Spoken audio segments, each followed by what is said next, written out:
Pernah kebayang nggak sebuah konflik di satu wilayah tiba-tiba bisa melumpuhkan seluruh dunia? Nah, gimana kalau ini ternyata bukan perang biasa?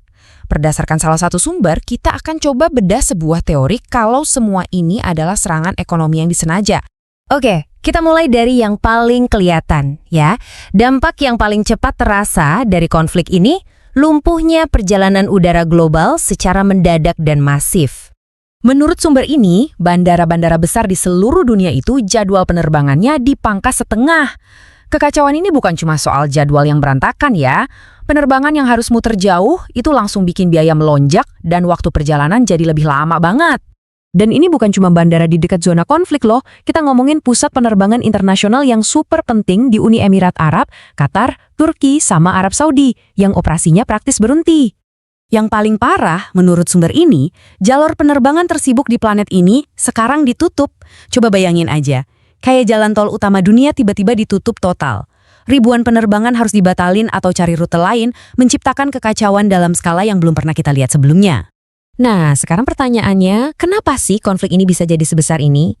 Menurut sumber yang kita bahas, ini bukan lagi sekedar pertarungan regional, tapi udah jadi perjuangan hidup mati buat para pemain utamanya. Coba perhatikan deh gimana sumber ini ngebaca motivasi setiap pihak. Ini bukan lagi soal politik biasa ya. Bagi Amerika, Israel, dan Iran, ini digambarkan sebagai momen krusial di mana pertaruhannya udah tinggi banget. Analis ini berargumen kalau dominasi global Amerika itu berdiri di atas 3 pilar ini, mata uang, energi, dan militer. Tapi ketiganya katanya udah mulai goyah. Salah satunya karena pengaruh aliansi ekonomi kayak BRICS yang makin kuat. Terus, apa hubungannya semua ini sama pesawat-pesawat yang gak bisa terbang? Nah, disinilah teori utamanya muncul. Sumber ini ngajuin pertanyaan yang mungkin ada di benak Anda juga. Kalau ini perang, kenapa yang diserang bandara sipil yang letaknya jauh banget? Jawabannya, menurut mereka, bakal mengubah total cara kita memandang perang modern. Nah, perbandingan ini ngejelasin argumen utamanya dengan sangat baik. Menurut teori ini, strategi Iran adalah menghindari perang militer langsung. Sebaliknya, mereka langsung menyerang sistem ekonomi yang jadi penopang musuh-musuhnya.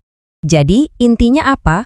Tujuannya adalah menciptakan penderitaan ekonomi supaya masyarakat di Amerika dan Eropa marah sama pemerintah mereka sendiri. Jadi tekanan politiknya datang dari dalam negeri mereka sendiri. Oke, sekarang kita lihat efek dominonya. Gimana strategi ini bisa merembet ke seluruh ekonomi global? Angka kerugiannya ini benar-benar bikin geleng-geleng kepala. 5 miliar dolar loh.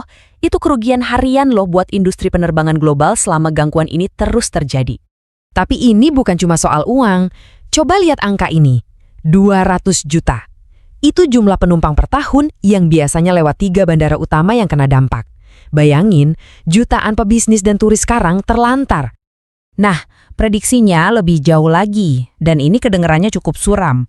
Kata sumber ini, karena pergerakan orang dan barang terganggu, ujung-ujungnya pasti bakal terjadi inflasi dan rantai pasokan global bisa hancur. Oke, bagian terakhir nih, intinya kita harus mengubah total cara kita memandang konflik global di abad ke-21. Jadi, menurut analisis ini, lupakan semua yang kita tahu tentang perang. Ini bukan lagi konflik regional. Ini adalah model baru perang dunia yang garis depannya ada di bidang ekonomi. Nah, ini dia inti masalahnya. Semua sistem global yang menghubungkan kita, penerbangan, pengiriman, komunikasi, sekarang jadi sasaran empuk. Kelemahan di rantai pasokan kita ya berarti kelemahan pertahanan negara kita juga.